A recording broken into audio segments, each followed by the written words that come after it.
nanay niya po ay nakakautang sa akin ng 385. Hindi ko po kayang bayaran. Siya ang makabayad dahil may trabaho siya. Ako wala, may edad na ako. Nagkakaroon na po sila ng parang nag-stress na rin po na parang nagka-phobia po sila. Kasi parang pakiramdam niya lagi siya sisingilin. Kung pera ang habol mo, may batas bang kakampi sa'yo? 38,500 pesos. Yan ang halagang sinisingil ni Rosalinda kay Lea. Ang problema, utang ito ni Ga, ang nanay ni Lea, na namatay na noong Mayo. Matatakbuhan ba ni Lea ang utang ng ina niya? O may karapatan ba si Rosalinda na pagbayarin ang pamilya ng may atraso sa kanya? Makialam sa Case to Face to Face to Face. Tatay, hihingi ng sustento sa nanay ng anak niya. Pwede ba ito? Yan ang tanong na inilapit ni Mang Melriz sa ating Facebook page. Hindi na raw kasi sapat ang kinikita niya para suportahan ang bunsong anak na iniwan ng kanyang misis. Kaya ngayon, gusto na niyang obligahin ang kanyang asawa na tulungan siya. Anong masasabi mo? Kasali ang opinyon mo dito sa Payo ni Kuya Alan. Kung higit sa pera ang problema mo, kung hindi na makatulog dahil sa kaiisip ng mga solusyon, baka may mental health issue ka na dapat ring tugunan. Makinig sa mga aral na natutunan ni Kylie Verzosa sa Ask Boy Abunda. At pera, papremyo at pag-asa, yan ang hatid ng Alan Piapik. Lahat ng yan ngayong gabi sa Cayetano in Action with Boy Abunda. Aksyon noon ni kumpanyero, itutuloy natin ngayon. Payong kapatid, ang aming hatid, ibahagi ang biyaya at saya.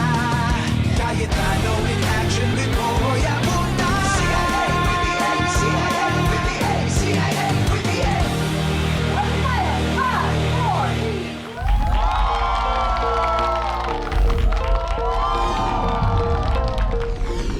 Ito po ang tanong ng Pilipino at kayo po ay kasama namin dito sa Cayetano in Action with Boy Abunda.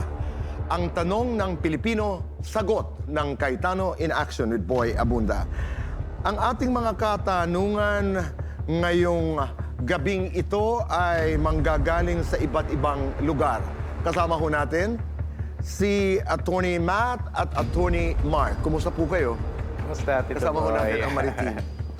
Narito po ang unang katanungan mula kay Cass Buluran, taga Plaridel, Bulacan.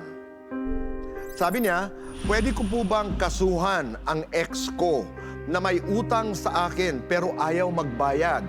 Anong kaso po ang maaari kong isampa laban sa kanya?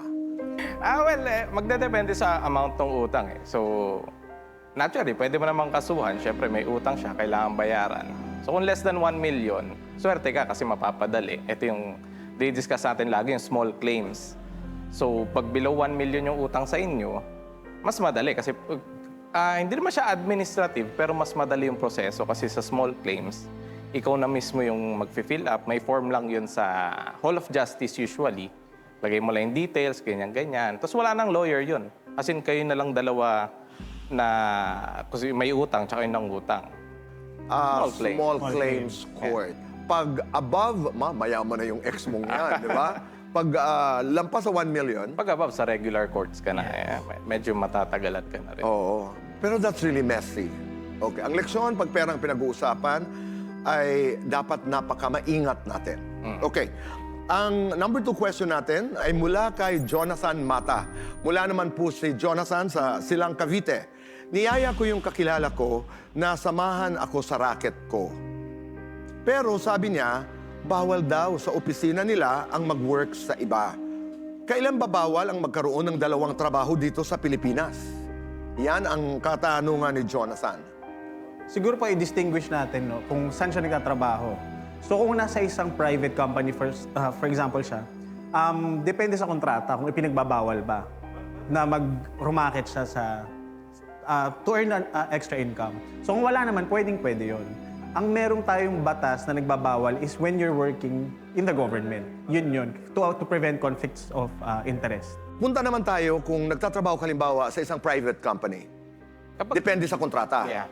Ah, Kasi okay. part yun sa negotiation nyo na pwede ba akong sumideline habang nag-work. Okay. Pangatlong katanungan ay mula kay Dave Manzala sa Matalino, Quezon City naman. Si Dave umuuwi.